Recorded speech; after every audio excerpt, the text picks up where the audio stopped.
News 18 കേരളത്തിൽ ഈ ഓണക്കാലത്ത് രണ്ട് പ്രമുഖ വ്യക്തികളാണ്. പൊതുസമൂഹത്തിൽ തങ്ങളുടെ നിലപാട് കൊണ്ട് വ്യത്യസ്തരായ ആളുകളാണ്. രണ്ടുപേരും സുപരിചിതരാണ് കേരള സമൂഹത്തിന്. ശ്രീ ശ്രീജിത്ത് പണിക്കർ, ശ്രീ രാഹുൽ ഈശ്വർ. രണ്ടുപേരുടെയും നിലപാട് ഒരു കാലത്ത് ഏകദേശം ഒന്ന് തന്നെയായിരുന്നു. പക്ഷേ പിന്നെ എവിടെയോ വെച്ച് നിങ്ങൾ രണ്ടുപേരും എവിടെയൊക്കെ ചർച്ചകളിൽ പങ്കെടുക്കുന്നു അവിടെ തമ്മിലൊരു സ്പർദ്ധ വരുന്നതായി കാണുന്നുണ്ട്. ശരിക്കും പറഞ്ഞാൽ ഈ രാഹുൽ ഇടയ്ക്കിടയ്ക്ക് പറയുന്നൊരു കാര്യമുണ്ട്, അല്ലേ, മധ്യ വലത്, വലത്, തീവ്ര വലത്, പിന്നെ ഇപ്പുറത്തേക്ക് ഒരു സ്പെക്ട്രം അങ്ങനെയാണല്ലോ. എനിക്കത് പൂർണ്ണമായിട്ട് മനസ്സിലായിട്ടില്ല. അതായത് സിമ്പിളായി പറഞ്ഞാൽ എല്ലാ രാജ്യത്തിനും ഒരു സ്പെക്ട്രം ഉണ്ട്. നമ്മൾ എവിടെ സെന്റർ വരയ്ക്കുന്നതെന്നനുസരിച്ചിരിക്കും നമ്മൾ ലെഫ്റ്റ് റൈറ്റും ഡിഫൈൻ ചെയ്യുന്നത്. പൊതുവേ നമ്മുടെ നാട്ടിൽ ഗാന്ധിജിയാണ് സെന്ററായിട്ട് ഡിഫൈൻ ചെയ്യുന്നത്. സെന്റർ ലെഫ്റ്റ് നിൽക്കുന്നത് നെഹ്റുജി, സെന്റർ റൈറ്റ് നിൽക്കുന്നത് സർദാർ പട്ടേൽ, കുറച്ചുകൂടെ റൈറ്റ് നിൽക്കുന്നത് ഇന്ത്യയിലത്തെ ആദ്യത്തെ ജെനുവിൻ എക്കണോമിക് റൈറ്റ് വിങ് പാർട്ടിയായ സി രാജഗോപാലാചാരി, സ്വതന്ത്ര പാർട്ടി, കുറച്ചുകൂടെ കൾച്ചറലി റൈറ്റ് നിൽക്കുന്ന RSS, BJP. ഇനിയും BJPയിലും റൈറ്റ് നിൽക്കുന്നുണ്ട് ഹിന്ദു മഹാസഭ, BJPക്കാർ പോലും അംഗീകരിക്കാൻ കഴിയാത്ത ഗോഡ്സെ അടക്കമുള്ള ആൾക്കാർ. ഇവരൊക്കെ അതായത് RSSന് തീവ്രത പോരാ എന്ന് പറഞ്ഞ് വിട്ടുപോയ ഒരാളാണ് ഗോഡ്സെ. അതുപോലത്തുള്ള എക്സ്ട്രീം റൈറ്റ്, ആധുനിക കാലത്ത് നമ്മുടെ ശകുൻ പാണ്ഡെയെ പോലെ മഹാത്മാഗാന്ധി എവിടെ വെക്കുന്ന റീക്രിയേറ്റ് ചെയ്യുന്നവർ, അല്ലെങ്കിൽ പ്രഗ്യാ താക്കൂർ ഗോഡ്സെ രാജ്യസ്നേഹിയാണെന്ന് പറഞ്ഞതിന് നമ്മുടെ മോദിജി ഞാൻ ഇനി അവരോട് ഈ ജീവിതത്തിൽ മിണ്ടില്ല എന്ന് പറയുകയുണ്ട്. ഇതേപോലെ തിരിച്ചുകൊണ്ട് സെൻട്രൽ ലെഫ്റ്റ് എന്ന് പറഞ്ഞാൽ നെഹ്റുജി, അദ്ദേഹമാണ് ലിബറൽ, പ്രോഗ്രസീവ്, സെക്യുലർ. രാഹുൽ ഏത് പക്ഷത്താണ്? ഞാൻ സെന്റർ ടു സെന്റർ റൈറ്റ് ആണ്, അല്ലെങ്കിൽ സെന്റർ റൈറ്റ് ആണ് കൂടുതൽ. അതായത് identity politics, Hindu activism, temple activism അടക്കമുള്ള കാര്യങ്ങളിൽ ഒരു സെന്റർ റൈറ്റ് നിൽക്കുന്നതാണ്. ഇനിയും ഈ വിഷയങ്ങളിൽ അങ്ങോട്ടും ഇങ്ങോട്ടും ഡിഫറൻസുകൾ ഉണ്ടാകാം. ഇത് ആടി നിൽക്കുന്ന ഒരു നിലപാടാണോ ഇത്? താങ്കൾ എങ്ങനെ കാണുന്നതിനെ? രാഹുലിന്റെ നിലപാടാണോ അതോ രാഹുലിന്റെ നിലപാട്? രാഹുലിൻ്റെ നിലപാടിൽ ചിലപ്പോഴൊക്കെ ആ ആട്ടമുണ്ട്. ആ ആട്ടം സോഷ്യൽ മീഡിയയിൽ വലിയ വിമർശനമായിട്ട് വരാറുണ്ട്. രാഹുലിനെ ഒരു കാലത്ത് ഇഷ്ടപ്പെട്ടു എന്ന് സ്വയം പറയുന്ന ആൾക്കാർ ഇപ്പോൾ രാഹുലിൻ്റെ പല പൊസിഷനുകളിലും വൈരുദ്ധ്യമുണ്ട് എന്ന രീതിയിലത്തേക്ക് അദ്ദേഹത്തിനെ ക്രിട്ടിസൈസ് ചെയ്യുന്നതൊക്കെ തന്നെ നമ്മൾ കാണുന്നതാണ്. അത് അദ്ദേഹം റൈറ്റുമല്ല ലെഫ്റ്റുമല്ല മിഡിലുമല്ല, അങ്ങനെയാണോ? അതാണോ? അതൊരു ഫ്ലോട്ടിംഗ് പൊസിഷനാണ്. ഞാൻ കരുതുന്നത് ഇപ്പോൾ ഒരു സെൻട്രിസ്റ്റ് എന്ന് പറഞ്ഞു കഴിഞ്ഞാൽ അയാൾക്കാണ് കുറച്ച് സ്വാതന്ത്ര്യം കൂടുതൽ. കാരണം സെൻട്രിസ്റ്റ് എന്ന് പറയുമ്പോഴത്തേക്ക് സെൻറ്റർ ലെഫ്റ്റും ആകാം, സെൻറ്റർ റൈറ്റും ആകാം, വളരെ എളുപ്പമാണ്. കാരണം എല്ലാത്തിനും ഒരു അബ്സല്യൂട്ട് നേർപാത എന്ന് പറഞ്ഞിട്ടുള്ളൊരു സംഭവമില്ല. ഇപ്പോൾ ചില വിഷയത്തിൽ നമ്മൾ ഈ വിഷയത്തിനനുസരിച്ച് ഒരു ഇത്തിരി റൈറ്റ് എടുക്കാം, ഇത്തിരി ലെഫ്റ്റ് എടുക്കാം. പക്ഷേ എല്ലായ്പ്പോഴും റൈറ്റും എല്ലായ്പ്പോഴും ലെഫ്റ്റും എടുക്കുന്ന സമയത്ത് നമ്മൾ അതിലോട്ട് അങ്ങ് ലീൻ ചെയ്തു പോകും. താങ്കൾ ഏത് നിലപാടുകാരനാണ്? ഞാൻ അവിടെ നിൽക്കുകയാണ്. അവിടെ നിന്നിട്ടാണ് ഞാൻ സെൻറ്റർ റൈറ്റും എടുക്കാറുണ്ട്, സെൻറ്റർ ലെഫ്റ്റും എടുക്കാറുണ്ട്. അതുകൊണ്ടാണ് എനിക്ക് കേന്ദ്ര സർക്കാരിൻ്റെ പല പദ്ധതികളെയും ക്രിട്ടിസൈസ് ചെയ്യാനും പല പദ്ധതികളെ സപ്പോർട്ട് ചെയ്യാനും പറ്റുന്നത്. അപ്പോൾ ഞാൻ സെൻറ്റർ റൈറ്റ് ആയിരുന്നെങ്കിൽ BJP എടുക്കുന്ന എല്ലാ നിലപാടുകൾക്കും ഒപ്പം എപ്പോഴും നിൽക്കണമായിരുന്നു. പക്ഷേ ഇപ്പോൾ വന്നിരിക്കുന്ന വിഷയങ്ങളിൽ തന്നെ നോക്കൂ. ഇപ്പോൾ E20 പെട്രോളിൻ്റെ വിഷയം വന്നു. BJP എടുക്കുന്ന നിലപാടിനൊപ്പമല്ല ഞാനതിൽ സെൻറ്റർ റൈറ്റ് പൊസിഷൻ ഇല്ല എനിക്ക്. പക്ഷേ വളരെ കുറച്ച് വിഷയങ്ങളിൽ മാത്രമല്ലേ താങ്കൾ റൈറ്റ് നിലപാടല്ലാതെ? ഇല്ല, അങ്ങനെ എത്രയോ വിഷയങ്ങളുണ്ട്. ഇപ്പോൾ ഉദാഹരണത്തിന് പെട്രോളിയം വില, ആ വില നിർണ്ണയിക്കുന്നത് കേന്ദ്ര സർക്കാർ അതിൻ്റെ പൂർണ്ണമായിട്ടുള്ള സ്വാതന്ത്ര്യം ഓയിൽ കമ്പനികൾക്ക് കൊടുക്കുന്നു. അതിൻ്റെ ആദ്യത്തെ കാലം മുതൽ, എത്രയോ വർഷം മുമ്പ് മുതൽ ആ പൊസിഷന് എഗെയിൻസ്റ്റാണ് ഞാൻ. സെൻറ്ററും ഓയിൽ കമ്പനികളും തമ്മിലുള്ള ഒരു അൺഹോളി നെക്സസ് ആണത് എന്നുള്ളതാണ് എൻ്റെ നിലപാട്. ആ നിലപാട് താങ്കൾ ഈ കമന്റ്സുകളൊക്കെ വായിച്ചു കഴിഞ്ഞാൽ താങ്കൾ സംഘിപ്പണിക്കർ എന്ന രീതിയിലാണ് പൊതുവെ, ഇല്ല അങ്ങനെ ആ ഒരു വിമർശനം വരുന്നുണ്ട്. അത് ആൾക്കാർക്ക് ബ്രാൻഡ് ചെയ്യാൻ വളരെ സൗകര്യമാണ്. അത് ആൾക്കാർ ചെയ്തോട്ടെ, അതിനകത്തൊന്നും എനിക്ക് കംപ്ലൈൻ്റ് ഇല്ല. അതിപ്പോൾ നമ്മുടെ അടുത്ത് നേരിട്ട് ഒരാൾ ഒരു ഡിബേറ്റിൽ പറയുകയാണെങ്കിൽ നമുക്കതിനെ റെസ്പോണ്ട് ചെയ്യാം. അല്ലാതുള്ള കാര്യത്തിന് നമുക്ക് റെസ്പോണ്ട് ചെയ്യാൻ പറ്റത്തില്ല. പക്ഷേ താങ്കൾ മറുപടി കൊടുക്കാറുണ്ട് സോഷ്യൽ മീഡിയയിൽ? അല്ല, അതാ ഞാൻ പറഞ്ഞത്, നേരിട്ട് ഒരാൾ പറയുന്ന സമയത്ത്. പക്ഷേ സോഷ്യൽ മീഡിയയിൽ ഇതേപോലെ പല പേജുകൾ, പല ഗ്രൂപ്പുകൾ, പല ട്രോളുകൾ ഒക്കെ ചെയ്യുന്ന സമയത്ത് എല്ലാത്തിനും ഒന്നും നമുക്ക് റെസ്പോണ്ട് ചെയ്യാൻ പറ്റില്ല. അതിന്റെ ഒരു കൗതുകം പറയട്ടെ. ഇപ്പൊ RSS അടക്കം, RSSനെ പൊതുവെ അൾട്രാ റൈറ്റ് എന്നാണ് ചിലരെങ്കിലും പറയുന്നത്. പക്ഷേ ശ്രീ മോഹൻ ഭഗവത് ജി സർസംഘചാലക് അടക്കം ഈ വിഷയത്തിൽ സെൻട്രിസ്റ്റോ അല്ലെങ്കിൽ സ്റ്റുഡന്റ് ലീനിങ്ങോ ആയ ഒരു നിലപാടെടുക്കുക. അദ്ദേഹം ഈ പറഞ്ഞ പ്രശ്നങ്ങളെല്ലാം ഹൈലൈറ്റ് ചെയ്തിട്ട് അവിടെയും ഇവിടെയും എന്ത് ബാലൻസ് ചെയ്താൽ സംസാരിച്ചത് നോക്കണം. അതായത് ഞാൻ 2 റിപ്പോർട്ട്സും കേട്ടു. ബാലൻസിംഗ് വേണോ എല്ലാ കാര്യത്തിലും? ഇല്ലാതെ എങ്ങനെ ഒരു രാജ്യം മുമ്പോട്ട് പോവുക? യോജിക്കുന്നുണ്ടാവില്ല ഈ ബാലൻസിംഗ് എപ്പോഴും ബാലൻസിംഗ് ഒരു വിഷയത്തിൽ ഒരു നിലപാട് അതിൽ നമ്മൾ ബാലൻസ് ചെയ്യേണ്ട ആവശ്യമില്ല. ബാലൻസ് ചെയ്ത് ഞാൻ ഒരു സർസംഘചാലകിന്റെ നിലപാട് പറയാം. ഇന്ത്യയിലെ ഏറ്റവും പ്രധാന സംഘടന ഇപ്പോൾ RSS ആണല്ലോ, കഴിഞ്ഞ 100 വർഷമായിട്ടുള്ളതാണ്. സർസംഘചാലകിന്റെ നിലപാട് എന്താ? അദ്ദേഹത്തിന്റെ കൃത്യ വാക്കുകൾ പറയാം. ഞാൻ കേട്ടു 2 ഭാഗത്തു നിന്നും വയലൻസ് ഉണ്ടെന്ന്, പക്ഷേ കണ്ണടച്ച് എന്നോടൊരു നിലപാടെടുക്കാൻ പറഞ്ഞാൽ ഞാൻ ജെൻസിയുടെ കൂടെ ആയിരിക്കും. അദ്ദേഹം ജെൻസി സമരത്തെ വാലിഡേറ്റ് ചെയ്യുക. നമ്മൾ ഈ വിഷയം മാത്രമല്ല രാഹുൽ, അല്ല ഏത് വിഷയത്തിലും താങ്കൾ എടുക്കുന്ന നിലപാടിനെ, അതുകൊണ്ടാണല്ലോ ബാലൻസ് കെ നായർ എന്ന് താങ്കൾക്ക് ഒരു വിളിപ്പേരും വന്നത്. അല്ലാതെ വേറെ വഴി അല്ല, എന്തുകൊണ്ട് വഴിയില്ല എന്ന് പറയാം. ഈ രാജ്യം മുമ്പോട്ട് പോകുന്നത് അത്തരം ഒരു ബാലൻസിലാണ്. നമ്മുടെ എല്ലാ കാര്യങ്ങളും എടുക്കുക, നമ്മുടെ കൊടി എടുക്കുക, ഇതൊരു ബാലൻസിന്റെ ഭാഗമാണ്. നമ്മുടെ വന്ദേമാതരം എടുക്കുക, ബാലൻസിന്റെ ഭാഗമാണ്. നമ്മുടെ സ്വാതന്ത്ര്യ സമരം എടുക്കുക, പലതും ബാലൻസിന്റെ ഭാഗമാണ്. ഇല്ലാതെ എങ്ങനെയാ നമുക്ക് മുമ്പോട്ട് പോവുക? അതുകൊണ്ടാണ് ഇസ്ലാമിസ്റ്റ് വിഷയങ്ങളിലൊക്കെ താങ്കൾ വിമർശനത്തിന് വിധേയനാകുന്നത്. അതുകൊണ്ടാണ് ഇസ്ലാം വേറെ, ഇസ്ലാമിസം വേറെ, ഹിന്ദു വേറെ, ഹിന്ദുത്വം വേറെ. ഉദാഹരണം, വീര സവർക്കർ 12-13 വർഷം നമുക്ക് വേണ്ടി ജയിലിൽ കിടന്ന വ്യക്തിയാണ്. പക്ഷേ അദ്ദേഹം നിരീശ്വരവാദിയും ട്രഡീഷണൽ ഹിന്ദു വിശ്വാസങ്ങളൊന്നും ഉണ്ടായിരുന്ന ആളല്ല. നേരെ തിരിച്ച് അദ്ദേഹം ഈ പശു സംരക്ഷണത്തെയൊക്കെ കളിയാക്കിയിരുന്ന ആളാണ്. എന്നാൽ നേരെ തിരിച്ച് ഗാന്ധിജിയാണ് സനാതന ഹിന്ദു. ഗാന്ധിജി ഏറ്റവും വലിയ വിശ്വാസിയാണ്. ഗാന്ധിജി പശു സംരക്ഷകനാണ്. എന്നാൽ ഗാന്ധിജി ഏറ്റവും കേട്ട വിമർശനം മുസ്ലിം പ്രീണനം എന്നുള്ളതാണ്. ഗാന്ധിജിയെ മുസ്ലിം പ്രീണനം ഇൻ കോഡ്സ് കാരണമാണല്ലോ ഗോഡ്സെ വെടിവെച്ച് കൊല്ലുന്നത്. അപ്പൊ എന്ത് പറ്റുന്നു?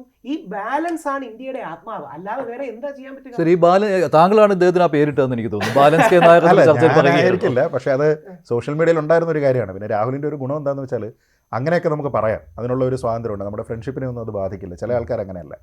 അപ്പോൾ അതുകൊണ്ടാണ് അങ്ങനെ പറയുന്നത്. അത് രാഹുലിന് പൊതുവേ ഉള്ള ഒരു പേരാണ്. കാരണം രാഹുലിൻ്റെ എല്ലാ ചർച്ചയിലും ഇൻവേരിയബിളി ഉണ്ടാകുന്ന ഒരു വാക്കാണ് ബാലൻസ്.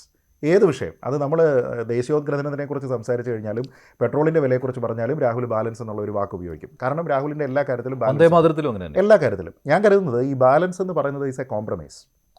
ചില കാര്യങ്ങളിൽ നമുക്ക് ചില കാര്യങ്ങളിൽ നമുക്ക് ബാലൻസ് പറ്റില്ല.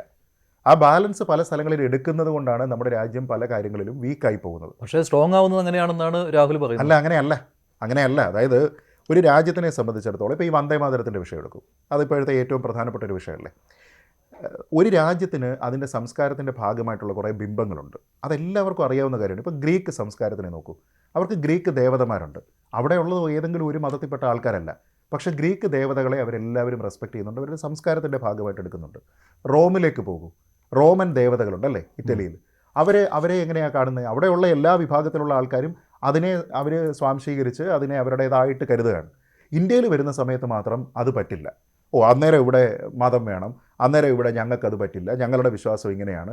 അതുകൊണ്ടാണ് ഞാൻ പറഞ്ഞത്, ഈ വന്ദേമാതരം ആദ്യമായിട്ട് ടാഗോർ ഒരു കോൺഗ്രസിൻ്റെ സമ്മേളനത്തിൽ പാടിയിട്ട് അടുത്ത 40 വർഷം അത് പാടുന്ന സമയത്ത് ഇവിടെയുള്ള ഹിന്ദുക്കൾക്കോ മുസ്ലിങ്ങൾക്കോ പ്രശ്നമില്ല. ശ്രീജിത്ത് ഭായ് കോംപ്രമൈസ് എന്ന് വിളിക്കുന്നതിനെ ഞാൻ കൺസെൻസസ് എന്നാണ് വിളിക്കുന്നത്. എങ്ങനെയെന്ന് പറയാം? മഹാത്മാഗാന്ധി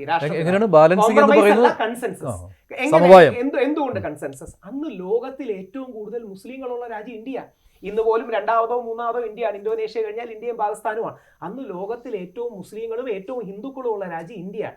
ആ രാജ്യത്ത് ദുർഗ, ലക്ഷ്മി, സരസ്വതി, സ്തുതി അടക്കം വരുമ്പോൾ മുസ്ലിം സമൂഹത്തിന്, ശിഷ്യ, ക്രിസ്ത്യൻ, ഈ ഏകദൈവ വിശ്വാസം ഉള്ളവർക്ക് അത് അൺകംഫർട്ടബിൾ ആകും. തീരുമാനം എടുത്താരോ ഒരു മുസ്ലിം പോലുമല്ല.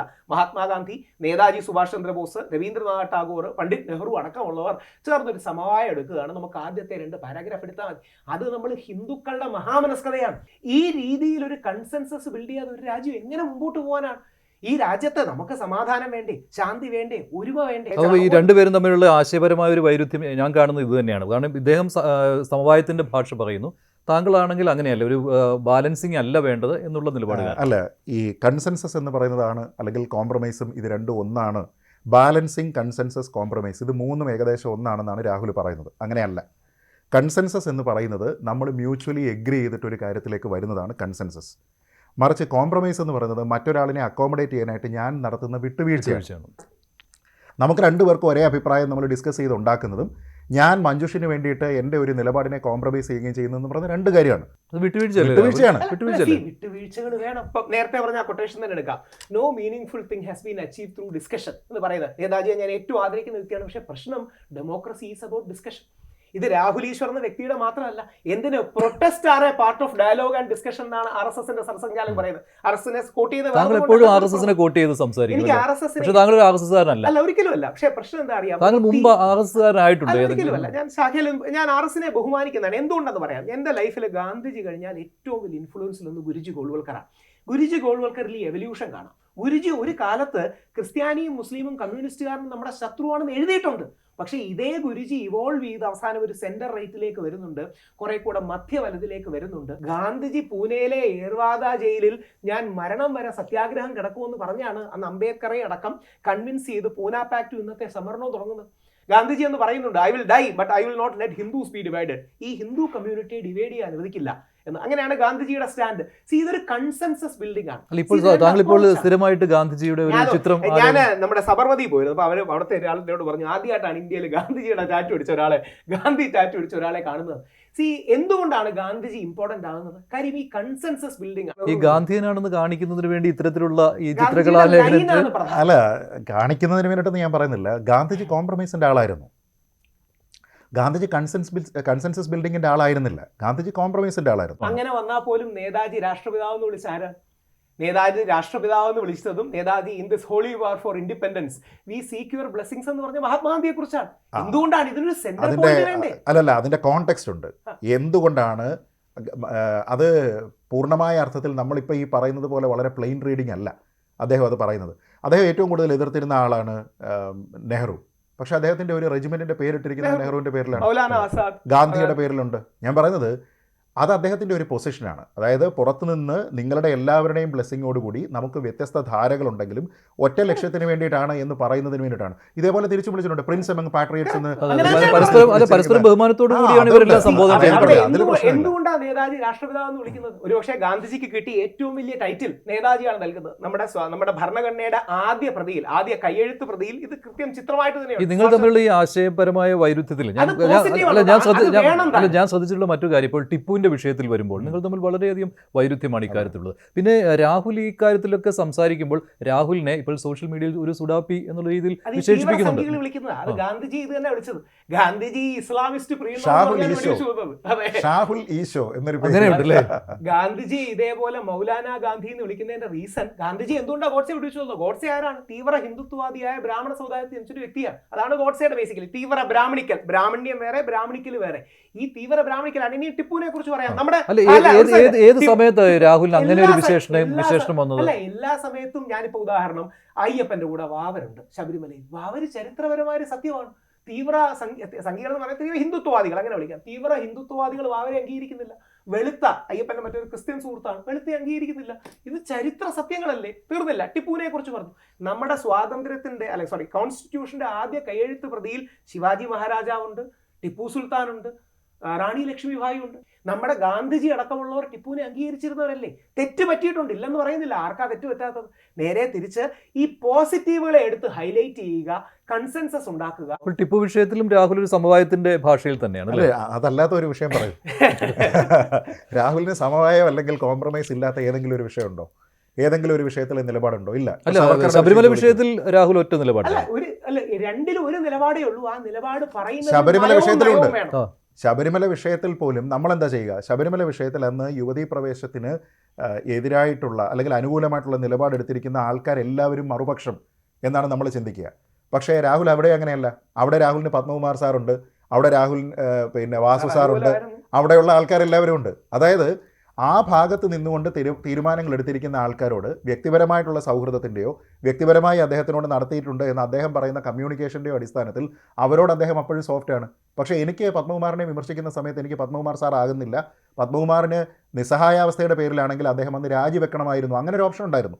പത്മകുമാർ സാറും വാസു സാറെന്ന് വിളിക്കുന്ന 10-20 വർഷം അങ്ങനെ വിളിച്ചാണ്. ഒരു രാവിലെ വാസു എന്ന് വിളിക്കാൻ പറ്റില്ലല്ലോ. അതുകൊണ്ടാണ് പത്മകുമാർ സാറിന് വിളിച്ച് ശീലിച്ചു പോയി. രണ്ട്, ഈ പറഞ്ഞതിന്റെ സാധനമേ, ആദ്യ ദിവസം ഞങ്ങളെ അടക്കമാണ് ആദ്യം അറസ്റ്റ് ചെയ്യുന്നത്. അവിടെ എത്താൻ പത്മകുമാർ സാർ സഹായിച്ചിരുന്നു. അദ്ദേഹം CPM കാരനാണ്, കമ്മ്യൂണിസ്റ്റുകാരനാണ്, അറിയാമല്ലോ. പിണറായി വിജയൻ അപ്പുറത്ത് നിൽക്കുമ്പോഴും ഇദ്ദേഹത്തിന് പകരം വേറൊരാളാണ് വന്നിരുന്നെങ്കിൽ നമുക്ക് അവിടെ പ്രൊട്ടസ്റ്റ് ചെയ്യാനുള്ള സ്പേസ് പോലും ഉണ്ടാവുന്നില്ല. അപ്പൊ ഞാൻ പലപ്പോഴും പറയാറുണ്ട്, അനലിസ്റ്റ് ആണ്, ഞാൻ ആക്ടിവിസ്റ്റ് ആണ്. ഗംഭീരനായ അനലിസ്റ്റ് ആണ്. അതായത് കാര്യങ്ങൾ വസ്തുതാപരമായി വിശകലനം ചെയ്യും. ഞാനൊന്നൊരു ആക്ടിവിസ്റ്റ് വിശകലനം ചെയ്യുന്നതിനപ്പുറം ബ്രിഡ്ജ്, അതായത് ആക്ടിവിസ്റ്റ് എന്ന രീതിയിൽ രാഹുലിനെ കാണാൻ പറ്റും. ഒരു ആക്ടിവിസ്റ്റ് ആണോ? അല്ല, ഞാൻ അങ്ങനെ കരുതുന്നില്ല. അത് അദ്ദേഹം സ്വയം ഐഡന്റിഫൈ ചെയ്യുന്നു. That's fine. ഞാൻ അതിനെ റെസ്പെക്ട് ചെയ്യുന്നു. ഏറ്റവും പോസിറ്റീവായി പറയാം, ശ്രീജിത്ത് സാർ, നമ്മുടെ ഇപ്പോഴത്തെ DGP ആയിരിക്കുന്ന ശ്രീജിത്ത് സാർ അവിടെ യുവതികളെ കൊണ്ടുപോയി. ഞാൻ ജയിലിലാണ്. പറഞ്ഞു മേളിൽ യുവതികളെ രഹന ഫാത്തിമയുടെ കൊണ്ടുപോകണം. ഞാൻ പറഞ്ഞു ആരാ കൊണ്ടുപോകണേ? ശ്രീജിത്ത് സാറാണ്. ഞാൻ പറഞ്ഞു പേടിക്കണ്ട, ഒരു കാരണവശാലും മേടിക്കറാൻ പോണില്ല. അതിൻ്റെ കാര്യം എന്ന് പറഞ്ഞാൽ ശ്രീജിത്ത് സാറിന് ആ പൊസിഷനിൽ നിന്നുകൊണ്ട് പരമാവധി ഇത്തരം ദൂരം ഞാൻ എത്തിച്ചു എന്ന് കാണിക്കേണ്ടി വരും. ഇതല്ലാതെ പ്രാക്ടിക്കലി വേറെ വഴിയില്ല. എനിക്ക് ഉറപ്പുണ്ട് ശ്രീജിത്ത് സാറ് ഉള്ളിന്റെ ഉള്ളിലെ അയ്യപ്പ വിശ്വാസികൾ ഒരിക്കലും കേട്ടില്ലാന്ന് എനിക്കറിയാം. അവിടെ വ്യത്യാസം, പത്മകുമാറിന്റെ വിഷയത്തിലുള്ള ഈ ഡ്യൂപ്ലിസിറ്റിയെ താരതമ്യം ചെയ്യേണ്ടത് ശ്രീജിത്തിനെ കൊണ്ടല്ല. ശ്രീജിത്ത് എന്ന് പറയുന്നത് ഗവൺമെന്റിന്റെ ഓർഡർ എല്ലാം അതേപടി സ്വീകരിക്കാൻ തയ്യാറായിട്ടുള്ള ഒരു ഉദ്യോഗസ്ഥനാണ്. He's A uniformed officer. അദ്ദേഹത്തിന് സ്വന്തമായിട്ട് തീരുമാനമെടുക്കാൻ കഴിയില്ല. മറിച്ച് ഒരു ഒട്ടോണമസ് സംവിധാനത്തിന്റെ തലപ്പത്തിരിക്കും. അദ്ദേഹത്തിന് ആ തീരുമാനം എടുക്കുക, അത് കുഴപ്പമില്ല. പക്ഷെ ഞാൻ പറഞ്ഞ ഒരു ഒട്ടോണമസ് സംവിധാനത്തിന്റെ തലപ്പത്തിരിക്കുന്ന ആളാണ് പത്മകുമാർ. പത്മകുമാറിനെ ഡയറക്ട്ലി കൺട്രോൾ ചെയ്യേണ്ടത് സ്റ്റേറ്റ് അല്ല. അത് വളരെ വ്യത്യസ്തമായിട്ടുള്ള ഒരു പോയിന്റാണ്. മറ്റേത് സ്റ്റേറ്റിന്റെ ഓർഡർ എന്താണോ, നിങ്ങൾ അവിടെ യുവതികളെ കൊണ്ടുപോകൂ എന്ന് പറഞ്ഞാൽ അത് ചെയ്യാൻ ബാധ്യസ്ഥനായിട്ടുള്ള ഓഫീസറാണ് ശ്രീജിത്ത്. അദ്ദേഹത്തിന് പേഴ്സണലായിട്ടുള്ള കോൺഫ്ലിക്റ്റ് ഉണ്ടാകും. കോംപ്രമൈസ് നിങ്ങളെ ഒരിടത്തും എത്തിക്കില്ല. കൺസെൻസസ് മാത്രമേ ഉള്ളൂ. ഇത് രണ്ടും ഒന്നല്ല, ഇത് രണ്ടും രണ്ടാണ്. കോംപ്രമൈസ് ചെയ്ത് ആരൊക്കെ എവിടെയൊക്കെ വന്നിട്ടുണ്ടോ അത് ലോങ് സ്റ്റാൻഡിംഗ് അല്ല, അതിന്റെ റിസൾട്ട് ഉണ്ടായിട്ടില്ല. പത്മകുമാർ ഇപ്പോൾ എവിടെ ഇരിക്കുന്നു? എനിക്ക് തോന്നുന്നു അഖില ഹാദിയ വിഷയത്തിലാണ് രാഹുലിനെ സുഡാപ്പി പട്ടം കിട്ടിയത് അല്ലേ? അതുകൊണ്ടല്ല, അഖില ഹാദിയ പക്ഷേ 2017 ശബരിമല പക്ഷേ 2018 പ്രശ്നം എന്ന് പറഞ്ഞാലേ ഞാനാണ് ഈ അഖില ഹാദിയ എന്ന് വിളിച്ച് ശീലിപ്പിച്ചത്. അഖില എന്ന് പറഞ്ഞ അച്ഛനും ഇട്ട പേര്, ഹിന്ദു പേര്, രണ്ടാമത് ആ കുട്ടി തെരഞ്ഞെടുത്ത പേര്. എന്ത് ചെയ്യാൻ പറ്റും? എനിക്കെതിരെ SDPA-കാരും PFI-കാരും സുപ്രീം കോടതിയിൽ പോയതാണ് ഈ വിഷയത്തിൽ. എനിക്കെതിരെ സുപ്രീം കോടതിയിൽ പോയി. ദേവസായച്ചൻ്റെ അഡ്വക്കേറ്റ് അവിടെ ഉണ്ടായിരുന്നുകൊണ്ട് ഞങ്ങൾക്ക് വാദം പറയണമെന്ന് പറഞ്ഞു. കപിൽ സിബിൽ പ്രസ് ചെയ്യണ്ടെന്ന് പറഞ്ഞ് മാറ്റി. ഈ കൊച്ചിനോട് പരമാവധി ഞാൻ മതപരിവർത്തനം ചെയ്യില്ലെന്ന് പറഞ്ഞാൽ ശ്രീനാരായണ ഗുരുദേവൻ, ചട്ടമ്പി സ്വാമി, മഹാത്മാഗാന്ധി, വിവേകാനന്ദ അടക്കമുള്ള പുസ്തകം കൊടുത്തു. ആ കുട്ടി ജീവിതം കൊണ്ട് കണ്ടെത്തിയത് മറ്റൊരു പാതയാണ്. എന്ത് ചെയ്യാൻ പറ്റും? താങ്കൾ വീട്ടിൽ പോയതിനെ മറ്റൊരു തരത്തിലാണ് വ്യാഖ്യാനിക്കപ്പെട്ടത്. ഈ പോലീസുകാരുടെ സപ്പോർട്ടില്ല വീട്ടിൽ പോകാൻ പറ്റൂ? ഇത് ഞാൻ ഒരുപാട് കാര്യങ്ങൾ ഇപ്പം പറയുന്നില്ല, പോട്ടെ. പക്ഷേ 8 പോലീസുകാർ കാവൽ നിൽക്കുന്ന വീട്ടിൽ പോലീസുകാരുടെയും സ്റ്റേറ്റിന്റെയും ഇതില്ലാതെ എനിക്ക് പോകാൻ പറ്റുമോ? ഞാൻ പരമാവധി ആ കൊച്ചിനോട് എന്ന് മതപരിവർത്തനം ചെയ്യില്ല. വേറെ ഒന്നും കൊണ്ടല്ല, ഏത് മതം ഏതായാലും മനുഷ്യൻ നന്നായത് എന്നാണ്. നീ മതം മാറിയ അതിന്റെ പേര് ഹിന്ദുക്കളും മുസ്ലിങ്ങളും അല്ലെങ്കിൽ ഹിന്ദുത്വവാദികളും ഇസ്ലാമിസ്റ്റുകളും തമ്മിൽ തല്ലി തുടങ്ങും. ഇത് പരമാവധി ഞാൻ പറഞ്ഞു. അവിടെ സമവായത്തിനാണ് ഞാൻ ആ കുട്ടിയോട് നീ വിശ്വാസം ഏത് വേണമെങ്കിലും എടുത്തോ, പക്ഷേ ഒരു പബ്ലിക്കലി മതപരിവർത്തനം ഉണ്ടാകുമ്പോൾ ഇഷ്യൂ ഉണ്ടാവും. വേറെ എന്ത് ചെയ്യാനാ? നേരെ മറിച്ച് നമ്മൾ ISIS അല്ലല്ലോ മതം മാറി എന്ന് പറഞ്ഞൊരു കുട്ടിയെ കൊല്ലാൻ ആരോപണങ്ങൾ ഹിറ്റും ഉണ്ടായിട്ടുണ്ട്. പക്ഷേ താങ്കൾ ഈ ഇസ്ലാമിസ്റ്റുകളുടെ ഫണ്ട് സ്വീകരിക്കുന്നു, പോപ്പുലർ ഫണ്ടിന്റെ ഫണ്ട് സ്വീകരിക്കുന്നു തുടങ്ങിയത് അതാണെങ്കിൽ അജിത് ഡോവൽജിയും നമ്മുടെ അമിത്ഷാജിയും ഒക്കെ എന്താ ചെയ്യുന്നത്? അതൊക്കെ ചുമ്മാ പറയുന്നത്. അത് ഈ എന്തെങ്കിലും ഒരു വാദം പറഞ്ഞാൽ ആ വാദത്തിനെ എതിർക്കാൻ കഴിവില്ലാത്തതുകൊണ്ട് ഫണ്ട് മേടിച്ചു എന്ന് പറയുന്നത് സ്ഥിരം പറയുന്ന കള്ളമാണ്. അത് നമ്മുടെ ശശികല ടീച്ചർ പറയുന്നത് മഹാത്മാഗാന്ധി കറപ്റ്റ് ആണെന്നാണ്. അതായത് കൊന്ന ഗോഡ്സെക്ക് പോലും അഭിപ്രായം ഇല്ലായിരുന്നു.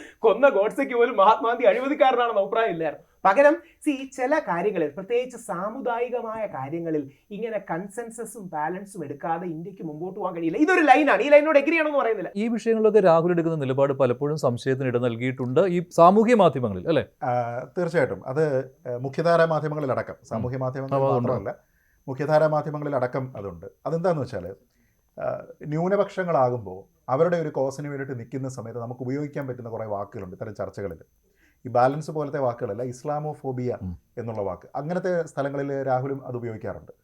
ഇത് ഇസ്ലാമോഫോബിക്കായിട്ട് നമ്മൾ മാറുന്നതിൻ്റെതാണ്, നമ്മുടെ സൊസൈറ്റി അങ്ങനെ ആകരുത്, ഇത് ഇസ്ലാമോഫോബിയ. രാഹുൽ ആ വിഷയങ്ങൾ ഏറ്റെടുക്കാറുണ്ട്. അപ്പോൾ ഞാൻ പറയുന്നത് അവരുടെ ഒരു ചാമ്പ്യനായിട്ട് നിൽക്കുന്ന സമയത്ത് വന്ദേമാതരം പാടണം എന്നുള്ള നിലപാടാണ് രാഹുലിൽ നിന്നാണ് ഞാൻ മനസ്സിലാക്കുന്നത്. എന്നാൽ അതേസമയം മുസ്ലിങ്ങളുടെ സെന്റിമെന്റ്സിനെ മനസ്സിലാക്കുന്നത് പൂർണ്ണമായി പാടുണ്ടായിരുന്നത്. ആ സമയത്ത് ഈ പാട്ടിൻ്റെ ഈ വരികൾ എനിക്ക് ബുദ്ധിമുട്ടാണ്, അത് പാടാൻ പറ്റില്ല എന്ന് പറയുന്ന സമയത്ത് അത് ഹിന്ദു ഫോബിയയാണ് എന്ന രീതിയിലത്തേക്കുള്ള ഒരു വ്യാഖ്യാനം വരുന്നില്ല. മറിച്ച് ഇസ്ലാമോഫോബിയ നമ്മൾ ഫ്രീലി പറയും. പക്ഷേ ഹിന്ദു ഫോബിയ ഉള്ളത് കൊണ്ടാണ് ഇത് പാടാത്തത്. ആ ഹിന്ദു എന്ന് ഞാൻ അവിടെ പറയുന്ന ഒരു മതമല്ല. ആ ഹിന്ദു എന്ന് പറയുന്നത് ഈ നാടിന്റെ സംസ്കാരമാണ്. നമ്മളൊരു രാജ്യത്ത് ഭൂരിപക്ഷമായി നിൽക്കുമ്പോൾ നമ്മൾ ഹിന്ദുക്കളാണ് ഈ രാജ്യത്ത് 140 100 110 കോടി. നമ്മളാണ് പലപ്പോഴും ആക്റ്റീവായിട്ട് വിട്ടുവീഴ്ചകൾ ചെയ്യേണ്ടത്. നമ്മളാണ് ആൾക്കാരെ ഇൻക്ലൂഡ്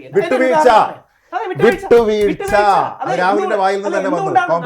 ഭൂരിപക്ഷം നമ്മളാണ് ഭൂരിപക്ഷം. കോംപ്രമൈസ് അവിടെയാണ് നമ്മൾ എന്തുകൊണ്ട്. അപ്പോൾ 1937 നടന്നത് കോംപ്രമൈസ് ആണല്ലോ, അല്ലേ? കൺസെൻസസ് അല്ലല്ലോ. നേതാജി വിട്ടുവീഴ്ച ചെയ്തതാണ്. അതാണ്. അതായത് നേതാജിയെ ഇഷ്ടപ്പെടുമ്പോഴും നേതാജി അന്ന് ചെയ്തത് വിട്ടുവീഴ്ചയാണ് എന്നും ആ വിട്ടുവീഴ്ച പരാജയമായിരുന്നു എന്നും അല്പം മുമ്പ് ഞാൻ പറഞ്ഞതേ ഉള്ളൂ. അത് കൺസെൻസസ് ആണെന്ന് പറഞ്ഞ രാഹുൽ, ഒരു സെക്കൻഡ് രാഹുൽ, അത് കൺസെൻസസ് ആണെന്ന് പറഞ്ഞ രാഹുൽ ഇപ്പോ അറിയാതെ രാഹുലിന്റെ വായിൽ നിന്ന് വിട്ടുവീഴ്ച എന്ന വാക്കാ വന്നത്. സമവായം അല്ല വന്നത്. സമവായം ഉണ്ട്. നീ വിട്ടുവീഴ്ച എന്ന വാക്കെടുത്താൽ തന്നെ, സമവായം തീർച്ചയായും വേണം, വിട്ടുവീഴ്ച എന്ന വാക്കെടുത്താൽ തന്നെ ഭൂരിപക്ഷ സമുദായമാണ് പലപ്പോഴും ആ എക്സ്ട്രാ മൈൽ പോകേണ്ടത്. അതിന്റെ ഒരു ഉദാഹരണം പറയാം. രഘുപതി രാഘവ രാജാറാം, നമ്മൾ ആരുടെ പേരിലാണ് നമ്മൾ ഓർക്കുന്നത്? ഗാന്ധിജിയുടെ പേരിലാണ് ഓർക്കുന്നത്. ശ്രീരാമഭജനമാണ്. അതിൽ യഥാർത്ഥത്തിൽ രണ്ടാമത്തെയും മൂന്നാമത്തെയും ഈശ്വരല്ലാ തേരോനാമെന്നല്ല, പകരം സുന്ദര വിഗ്രഹ കാശിറാം ഗംഗാ തുളസി സാലഗ്രാം എന്നാണ് എന്റെ ഓർമ്മ. കറക്റ്റ്. അപ്പം ഇത് ഗാന്ധിജി എന്ത് ചെയ്തെന്നറിയാമോ? ഗാന്ധിജി സ്വന്തമായിട്ട് എഡിറ്റ് ചെയ്ത് മാറ്റി.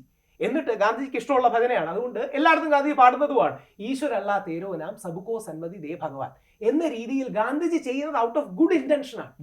അതാണ് അതിലെ പോയിന്റ്. ഗാന്ധിജി ചെയ്യുന്നത് ഗുഡ് ഇന്റൻഷൻ. അതായത് എപ്പോഴും ബാക്കി ഞാൻ പറയാം. അതായത് ഹിന്ദു മതത്തിൽ നിന്ന് നിങ്ങൾ ഇത്തരത്തിലുള്ള, നേരത്തെ ഞാൻ പറഞ്ഞല്ലോ, ഇവിടെ കലാപങ്ങൾ ഉണ്ടായ സമയത്ത് പോലും നിങ്ങൾ മരണത്തെ പുൽകൂ because they are your brethren എന്ന് പറഞ്ഞിരുന്ന മഹാത്മാഗാന്ധി, ഇത് widely quoted historics, it's a fact. അല്ലല്ല, ഞാൻ പറഞ്ഞത് അവിടെ എന്താ ചെയ്യുന്നത്? നിങ്ങൾ ഭൂരിപക്ഷ സമുദായമായതുകൊണ്ട് നിങ്ങൾ വിട്ടുവീഴ്ച ചെയ്യൂ. ഈ ഉദാഹരണം തന്നെ എടുക്കൂ. രഘുപതി രാഘവ രാജാറാം എന്നിടത്തേക്ക് ഈശ്വര അല്ലാ തേരോ നാം എന്ന് പറഞ്ഞിട്ട് അതിനകത്ത് ചേർത്തു. വേറെ ഏതെങ്കിലും ഒരു ഇസ്ലാമികമായിട്ടുള്ള ഒരു വേഴ്സ് എടുത്തിട്ട് അതിലേക്ക് രാമനെയോ അതിലേക്ക് മറ്റേതെങ്കിലും ഒരു പ്രതീകത്തെയോ കൊണ്ടുവന്ന് ബാലൻസ് ചെയ്യാനായിട്ട്, ഞാൻ ബാലൻസ് എന്നുള്ള വാക്ക് ഉപയോഗിക്കുന്നത്, ബാലൻസ് ചെയ്യാനായിട്ട് മഹാത്മാഗാന്ധി ശ്രമിച്ചില്ല. അപ്പൊ നിങ്ങൾ ഈ പറയുന്നത് കോംപ്രമൈസ് എന്ന് പറയുന്നത് നിങ്ങൾ ഭൂരിപക്ഷം ആയതുകൊണ്ട് it's always in A one way direction. അങ്ങനെയുണ്ടോ? ഇത് ഹൈവേ അല്ലേ? ഇത് ഒറ്റ ഡയറക്ഷനാണോ? സർവീസ് റോഡിലാണോ ബാക്കി കാര്യങ്ങൾ പോകുന്നത്? ഞാൻ പറയുന്നത് മോഹൻ ഭാഗവത്തിന്റെ തന്നെ ഒരു പ്രസ്താവനയുണ്ട്. എന്താ? നമ്മൾ ഓരോ പള്ളിയുടെയും അടിയിൽ ഒരു ശിവലിംഗമുണ്ടോ എന്ന് തപ്പേണ്ടതില്ല എന്ന് പറയും. അപ്പോൾ അതിനെ ആഘോഷിക്കുന്ന ആൾക്കാരുണ്ട്. ഞാൻ പറഞ്ഞത് ആ പൊസിഷൻ എന്ന് പറയുന്നത് ഇന്ത്യയിലെ നിയമം ഒരാളിന് നൽകുന്ന സ്വാതന്ത്ര്യത്തിന് മുകളിലാണ് ആ പറഞ്ഞിരിക്കുന്നത്. അല്ല, മോഹൻ ഭഗവതിനെ അംഗീകരിക്കുന്ന ആളാണ് രാഹുൽ. ഞാൻ അവിടെ മോഹൻ ഭഗവതിനെ എതിർക്കുന്ന ആളാണ്. കാരണം ഞാൻ പറയുന്നത് എന്നെ സംബന്ധിച്ചിടത്തോളം അയോധ്യയിലെ ക്ഷേത്രത്തിനേക്കാൾ ഒരുപക്ഷെ എൻ്റെ നാട്ടിലുള്ള എനിക്ക് വൈകാരികമായി കൂടുതൽ അറ്റാച്ച്മെൻ്റ് ഉള്ള ഏതെങ്കിലും ഒരു ക്ഷേത്രം തകർക്കപ്പെട്ടുവെന്നോ അല്ലെങ്കിൽ അതിന് മുകളിൽ ഒരു പള്ളി ഉണ്ടാക്കിയെന്നോ എനിക്ക് ധാരണയുണ്ടെങ്കിൽ എൻ്റെ കോസ് എന്തായിരിക്കും?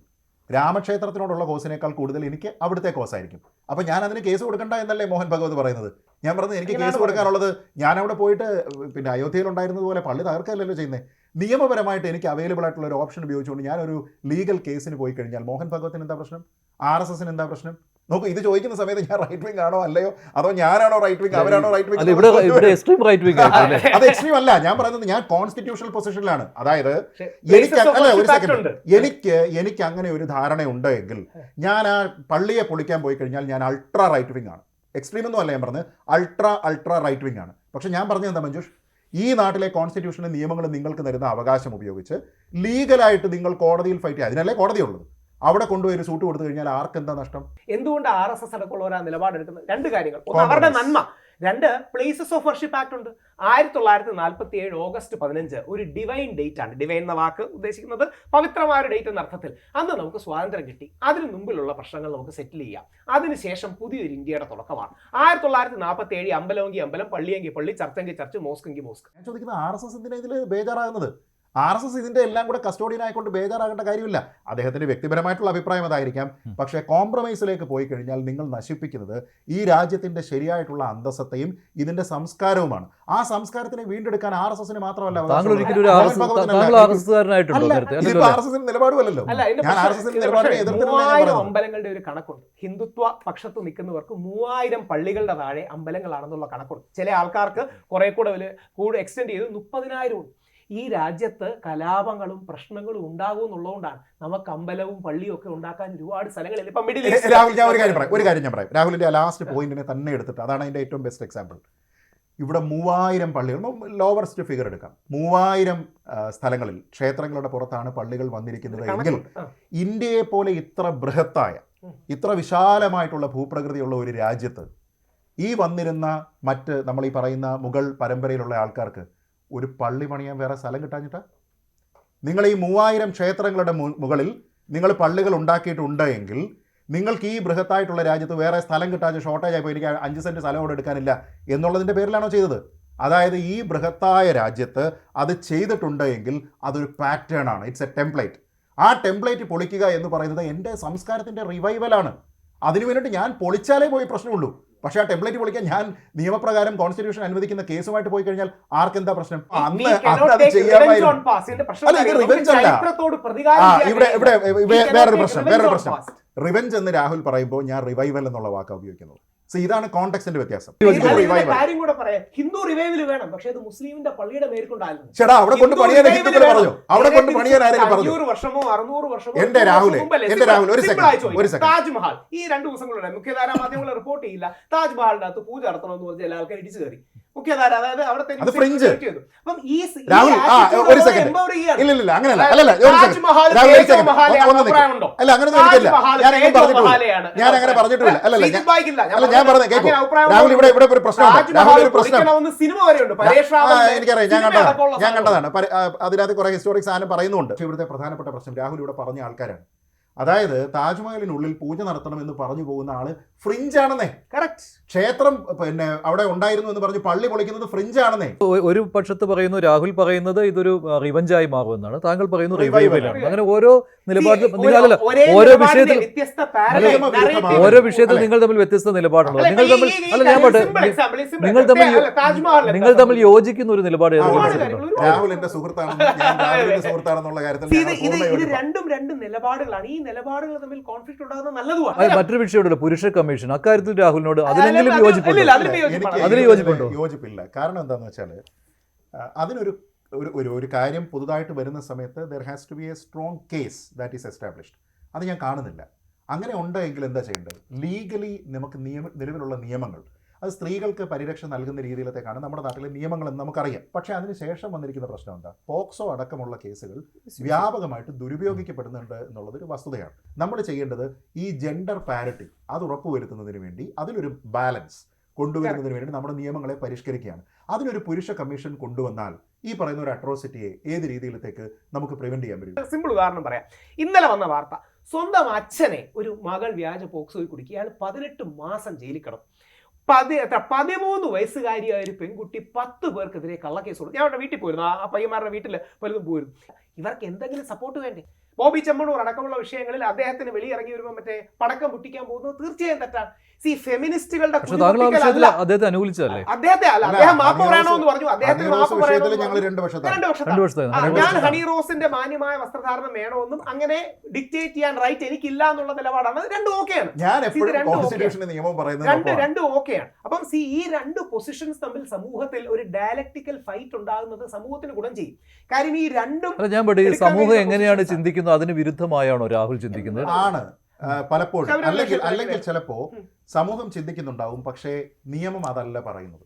ഇപ്പോൾ ഒരു കാര്യം ഞാൻ പറയാം. അപ്പോൾ അങ്ങനെയുള്ളവർ ഒരു കാര്യം പറയും, ഈ ശ്രദ്ധ കിട്ടുന്നതിന് വേണ്ടിയാണ്. പക്ഷെ രാഹുലിന് അങ്ങനെ ശ്രദ്ധ കിട്ടേണ്ട ആവശ്യമുണ്ടെന്ന് എനിക്ക് തോന്നുന്നില്ല. അതെങ്ങനെയാണ് എന്നുള്ളത് മാത്രമാണ്. ഹണി റോസ് പബ്ലിക്കായിട്ട് അവരൊരു പരിപാടിയിൽ പോകുന്ന സമയത്ത് അവരെന്ത് തരത്തിലുള്ള വസ്ത്രം ധരിക്കണം എന്നുള്ളത് അവരുടെ മാത്രം ചോയ്സാണ്. ഹണി റോസ് എന്ന് പറയുന്ന നമുക്കെല്ലാം ഇഷ്ടമുള്ള 20 വർഷത്തിലേറെ നമ്മുടെ കലാമണ്ഡലത്തിൽ അല്ലെങ്കിൽ കലാരംഗത്ത് നിൽക്കുന്ന വ്യക്തി, അവർ പൊതുപരിപാടികൾക്ക് പോകുമ്പോൾ ചില അതിർവരമ്പുകൾ വെച്ച് ഡ്രസ്സ് ധരിക്കണമെന്ന് പറയാനുള്ള വിമർശന സ്വാതന്ത്ര്യം എനിക്കുണ്ട്. ഡീസൻസി, മൊറാലിറ്റി, ഇതിൽ ഡ്രസ് എന്ന് പറയുന്നതിന് ഡീസൻസി ഡിഫൈൻ ചെയ്തിരിക്കുന്നത് എവിടെയാണ്? നാളെ ഒരു പെൺകുട്ടി വന്ന് ഞാൻ ജൈന ദിഗംബരയാണെന്ന് പറഞ്ഞാൽ ഞാൻ ചോദിക്കുന്നത് അത് അവരുടെ ചോയ്സ്. ഹണി റോസിന്റെ വസ്ത്രം അവിടെ 5 ഇഞ്ച് അങ്ങോട്ട് കൂടണം, ഇവിടെ 2 ഇഞ്ച് ഇങ്ങോട്ട് മാറണം എന്ന് തീരുമാനിക്കാനുള്ള റൈറ്റ് നിങ്ങൾക്ക് എവിടെ നിന്ന് കിട്ടുന്നു?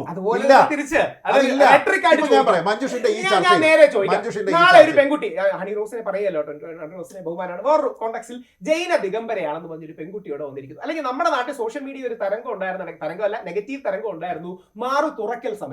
അത് ഫേസ്ബുക്ക് അടക്കം ഫ്ലാഗ് ചെയ്തു. എന്തുകൊണ്ടാണ്? മാറി തുറക്കാൻ എനിക്ക് അവകാശമില്ലേ എന്ന് ചോദിക്കുന്നതിൽ അർത്ഥമില്ല. അവിടെയാണ് ചില ലക്ഷ്മണ രേഖകൾ വേണം. അത് എവിടെ വരയ്ക്കണം എന്നുള്ളത് നമുക്ക് തർക്കിക്കാം. എവിടെ വരയ്ക്കണം എനിക്ക് താല്പര്യമൊന്നുമില്ല. ആൾക്കാരുടെ വിഷയം. വിദേശ രാജ്യങ്ങളിൽ മാറി തുറന്ന് പ്രതിഷേധമുണ്ട്. അവരുടെ കമ്മ്യൂണിറ്റി സ്റ്റാൻഡേർഡ് അവരാണ് തീരുമാനിക്കുന്നത്. അത് നിയമവിധേയമല്ല. ഇപ്പൊ ഇവിടെ മെറ്റ എങ്ങനെയാണ് കുറെ സാധനങ്ങൾ റിമൂവ് ചെയ്തത്? അവരുടെ കമ്മ്യൂണിറ്റി സ്റ്റാൻഡേർഡ്സോ അവരുടെ ചെക്കും അനുസരിച്ച് ഫെയിലായി. പക്ഷേ രാജ്യത്തിന്റെ നിയമമേ പ്രിവെയിൽ. ഇനി ലാസ്റ്റ് ഒരു വിഷയം കൂടി, ഈ തെരഞ്ഞെടുപ്പിൽ മത്സരിക്കുന്ന കാര്യത്തിൽ നിങ്ങൾ അതിലൊരു യോജിപ്പുണ്ടോ നിങ്ങൾ തമ്മിൽ? നിങ്ങൾക്ക് രാഹുലിന് പക്ഷേ മത്സരിക്കാൻ ആഗ്രഹം ഉണ്ടായിരുന്നു. അങ്ങനെയല്ല, ഇദ്ദേഹത്തിന് കൗതുകം എന്ന് പറയാനോ, ഇദ്ദേഹത്തിന് വട്ടിയൂർക്കാവ് ഓഫർ കിട്ടി. സീത് ഭായ് ആദ്യം തന്നെ വേണ്ടാന്ന് പറഞ്ഞു. ഞാനപ്പോ ഒരു പക്ഷേ ആദ്യം വാർത്ത വന്നപ്പോൾ ഞാൻ അദ്ദേഹത്തിന് അയച്ചു കൊടുക്കുകയും ചെയ്തു. കാര്യം ഇദ്ദേഹം അടിസ്ഥാനപരമായ ഒരു അനലിസ്റ്റോ കാര്യങ്ങൾ ആഴത്തിൽ വിശകലനം ചെയ്യുന്ന വ്യക്തിയാണ്. ഞാനൊരു സോഷ്യൽ ആക്ടിവിസ്റ്റ് ആണ്, പൊളിറ്റിക്കൽ അല്ല. എനിക്കും ഇതേപോലെ ഓഫറും കാര്യങ്ങളും ഉണ്ടായിരുന്നു. പക്ഷേ എനിക്ക് തോന്നുന്നില്ല ഞാൻ ഇലക്ഷനിൽ എക്സൽ ചെയ്യുമെന്ന്. എനിക്ക് തോന്നുന്നില്ല സീത് ഭായ് ആണെങ്കിൽ ഇലക്ഷനിൽ എക്സൽ ചെയ്യുമെന്ന്. കാര്യം എന്താ പറയണേ, കുറെ കൂടെ വസ്തുതകൾ കൃത്യമായി അനലൈസ് ചെയ്യുന്ന ഒരാൾ രാജ്യസഭ എം പി ആണെങ്കിൽ കറക്റ്റ് ആയിരിക്കും. രാജ്യസഭ എം പി പോലത്തുള്ള കാര്യങ്ങളാണെങ്കിൽ കുറെ കൂടെ കറക്റ്റ് ആയിരിക്കും. പക്ഷേ ഇലക്ടോറൽ പൊളിറ്റിക്സിലേക്ക് ഞാനോ ശ്രീജിത് പണിക്കരോ അറ്റ്ലീസ്റ്റ് ആസ് ഓഫ് നൗ വരുമെന്ന് എനിക്ക് തോന്നുന്നില്ല. എന്താ അദ്ദേഹത്തിന് അങ്ങനെ താല്പര്യമില്ല. ഇലക്ടറൽ പൊളിറ്റിക്സ് എനിക്ക് ഒരു മോഹമില്ല. ഞാൻ പണ്ട് മുതലേ പറയുന്നതാണ്, എനിക്ക് അതിൽ യാതൊരു താല്പര്യമില്ല. ഏതെങ്കിലും ഒരു കാലത്ത് ഇനി ആ താല്പര്യം ഉണ്ടാവാം. അതെല്ലാം നിലവിലില്ല. കാരണം നമുക്ക് ലൈഫിൽ ഇപ്പോൾ നമ്മൾ ഏത് സ്റ്റേജിലാണോ നിൽക്കുന്നത് അവിടെ നമുക്ക് കുറച്ച് പ്രയോറിറ്റീസ് ഉണ്ടല്ലേ. നമുക്ക് ലൈഫിനെ പറ്റി, നമ്മുടെ കരിയറിനെ പറ്റി, നമ്മൾ എന്താ ചെയ്യേണ്ടത്, നമുക്ക് മറ്റെന്തെങ്കിലും ആക്ടിവിറ്റീസ് ഉണ്ടോ, അതുമായി ബന്ധപ്പെട്ട് പിന്നെ കുറേ EMI മറ്റു കാര്യങ്ങളായിട്ട് കുറേ കുഞ്ഞുകുട്ടി പരാധീനമൊക്കെ ഉണ്ടല്ലോ. അപ്പോൾ അങ്ങനെ ഒരു കാര്യമായിട്ടാണ് നമ്മൾ പോകുന്ന സമയത്ത് നമുക്ക് ഫിക്സ്ഡ് ആയിട്ടുള്ള ഗോൾസ് ഉണ്ട്. താങ്കൾ ഈ ഓഫർ വന്നത് BJP യിൽ നിന്ന് മാത്രമായിരുന്നു? അല്ല, എനിക്ക് BJP യിൽ നിന്നും കോൺഗ്രസിൽ നിന്നും ഓഫർ ഉണ്ടായിട്ടുണ്ട്. കഴിഞ്ഞ ഒരു 5-6 വർഷത്തിനിടയിൽ ഈ രണ്ട് പാർട്ടികളിൽ നിന്നും ഓഫർ ഉണ്ടായിട്ടുണ്ട്. രണ്ടിനോടും ഒരേ സമീപനമാണ്. വളരെ സ്നേഹത്തോടു കൂടി എനിക്കതിന് താല്പര്യമില്ലാത്തത് കൊണ്ടാണ് LDF താങ്കളോട് താല്പര്യമില്ല, CPM പ്രത്യേകിച്ച് അല്ലേ? ചോദിച്ചിട്ടില്ല. പക്ഷേ ഞാൻ പറയും, ഇപ്പോൾ UDF ഭരിക്കുന്ന ഈ സമയത്ത് നിങ്ങളുടെ വിലയിരുത്തലുകൾ വരുമ്പോൾ സ്വാഭാവികമായിട്ടും അത് കോൺഗ്രസിനെതിരെയുള്ള വിലയിരുത്തലുകളിലേക്ക് പോകേണ്ടി വരും, സർക്കാരിനെതിരെ പറയുമ്പോൾ. അപ്പോൾ അവിടെ ഒരു ലെഫ്റ്റ് പൊളിറ്റിക്സ് കയറി വരും. അല്ല, എൻ്റെ ഈ കഴിഞ്ഞ ഒരു 2.5-3 മാസത്തിനുള്ളിലുള്ള കാര്യങ്ങൾ നോക്കിക്കഴിഞ്ഞാൽ ഒരു 90% ഞാൻ കോൺഗ്രസ് ഗവൺമെന്റിനെ കുറ്റപ്പെടുത്തിയിട്ടുണ്ട്. എന്ന് വെച്ചാൽ ഞാൻ എങ്ങനെയായിരുന്നു LDF ഗവൺമെന്റിനോട് നമ്മൾ ആ സമയത്ത് പ്രതിപക്ഷമായി നിന്നുകൊണ്ട് പറയുന്നത്, അപ്പോൾ ആ സമയത്ത് നമ്മൾ കോൺഗ്രസിനൊപ്പമാണ് എന്ന് തോന്നും.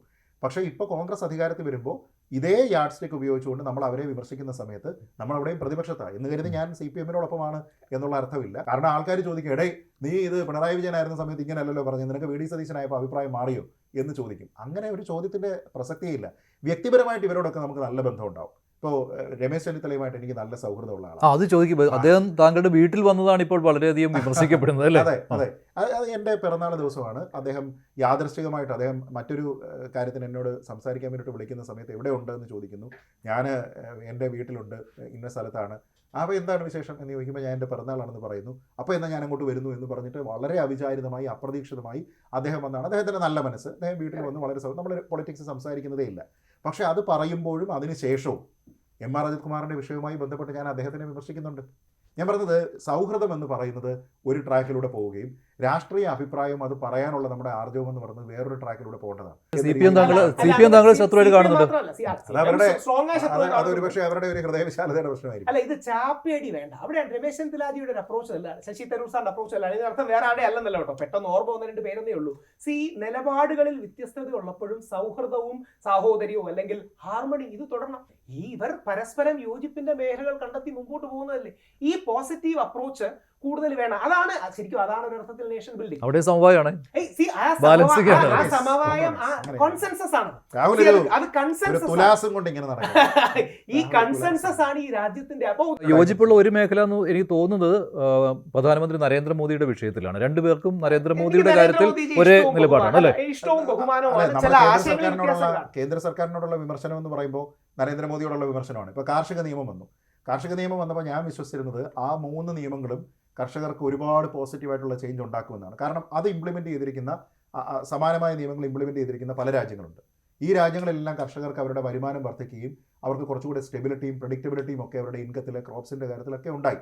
അവർക്ക് കോർപ്പറേറ്റ് ഫാമിംഗ് പോലത്തെ കാര്യങ്ങളിലേക്ക് പോകുന്ന സമയത്ത് അവർക്കൊരു ഗ്യാരണ്ടി, അഷുറൻസ് അതുണ്ടാകുന്ന കാര്യം ഉണ്ടായി. അത് ഇന്ത്യയിൽ നടപ്പാക്കാൻ വേണ്ടിയിട്ട് തീരുമാനിക്കുകയും അവസാനം വലിയൊരു പ്രക്ഷോഭം ഉണ്ടാകുമ്പോൾ പ്രക്ഷോഭത്തിനെ ഭയന്ന് മാത്രമല്ല, മറിച്ച് പഞ്ചാബിലെ ഇലക്ട്രൽ പൊളിറ്റിക്സിനെ കൂടി പരിഗണിച്ചുകൊണ്ട് അന്ന് ശിരോമണി അകാലിദളിനെ കൂടെ നിർത്തണോ വേണ്ടയോ, എന്താകും ഭാവി എന്നുള്ള കാര്യങ്ങളും എല്ലാം പരിഗണിച്ചിട്ട് അവസാനം ഈ 3 കാര്യത്തിനെ എടുത്തിട്ട് ഫ്രിഡ്ജിനകത്ത് വെച്ച ആളാണ് നരേന്ദ്രമോദി. അന്നത്തെ ചർച്ചയിൽ ഞാൻ പറഞ്ഞത് അത് നമ്മുടെ രാജ്യത്തിന് ഗുണമുണ്ടാകുന്ന ഒരു കാര്യമാണ്.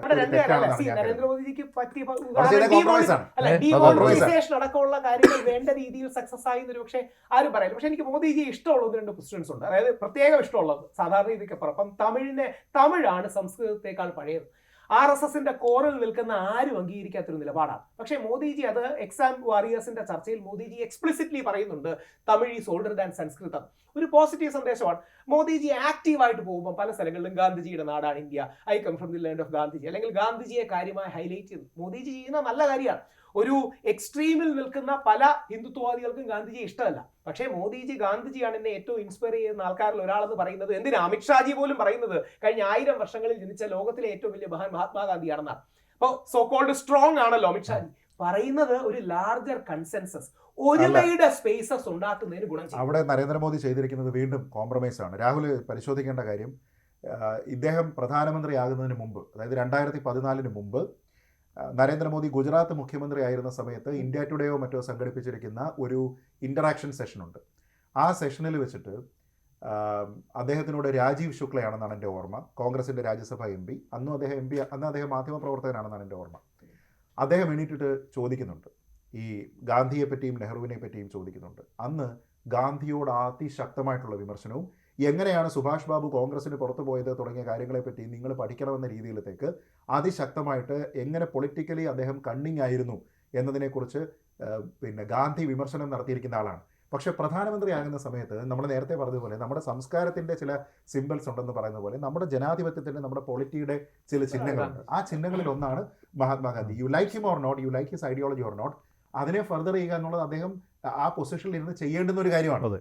അങ്ങനെ ആയതുകൊണ്ട് അത് ചെയ്യുന്നത്, അല്ലാതെ വ്യക്തിപരമായി അദ്ദേഹത്തിനുള്ള അഭിപ്രായം ഈ സ്ട്രിങ്സ് ഇല്ലാത്ത സമയത്ത് അദ്ദേഹം 9 പേര് തന്നെ സ്വാധീനിച്ചുള്ള പുസ്തകം എഴുതിയിട്ടുണ്ട്. അതില് എന്തായാലും പ്രധാനമന്ത്രി നരേന്ദ്രമോദിയുടെ കാര്യത്തിലും നിങ്ങൾ തമ്മിലൊരു യോജിപ്പില്ല. യോജിപ്പിന്റെ ഒരു ഞങ്ങൾ തമ്മിൽ നല്ല സൗഹൃദമുണ്ട് ഇതേപോലെ നമുക്ക് അങ്ങോട്ടും ഇങ്ങോട്ടും തൊട്ടടുത്തിരുന്നിട്ട് വിമർശിക്കാം, പറയാം, എന്നാലും നല്ല സൗഹൃദമായിരിക്കും എന്നുള്ള കാര്യത്തിൽ നല്ല യോജിപ്പുണ്ട്. ബാക്കി എവിടെയെങ്കിലും ഉണ്ടോ എന്ന് എനിക്ക് അറിയില്ല. ശരി, നന്ദി. എന്തായാലും സന്തോഷം.